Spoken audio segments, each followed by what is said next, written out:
2026 football বিশ্বকাপকে সামনে রেখে টিকিট বিক্রির শেষ ধাপের সময়সূচি ঘোষণা করেছে বিশ্ব ফুটবলের সর্বোচ্চ নিয়ন্ত্রক সংস্থা ফিফা। সংস্থাটি জানিয়েছে আগামী 1 এপ্রিল থেকে শুরু হবে এই ধাপের টিকিট বিক্রি, যা চলবে টুর্নামেন্টের শেষ দিন পর্যন্ত।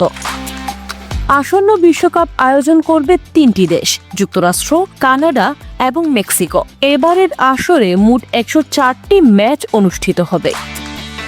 ফিফা সভাপতি জিয়ান্নি ইনফান্তিনো জানিয়েছেন, এই বিশ্বকাপের টিকিটের চাহিদা ইতিহাসের যে কোনো সময়ের চেয়ে বেশি। তিনি আশা প্রকাশ করেন টুর্নামেন্টের সব ম্যাচই দর্শকে পূর্ণ থাকবে। এর আগে কয়েক ধাপে টিকিট বিক্রি করা হলেও সেগুলো খুব দ্রুত শেষ হয়ে যায়। ফিফার তথ্য অনুযায়ী গত ডিসেম্বর থেকে ফেব্রুয়ারি পর্যন্ত 1 মিলিয়নের বেশি টিকিট বিক্রি হয়েছে। তবে টিকিটের মূল্য নিয়ে শুরু থেকেই সমালোচনা রয়েছে। গ্রুপ পর্বের সর্বনিম্ন টিকিট মূল্য ধরা হয়েছে $140, আর ফাইনালের টিকিটের দাম সর্বোচ্চ $8,680 পর্যন্ত নির্ধারণ করা হয়েছে।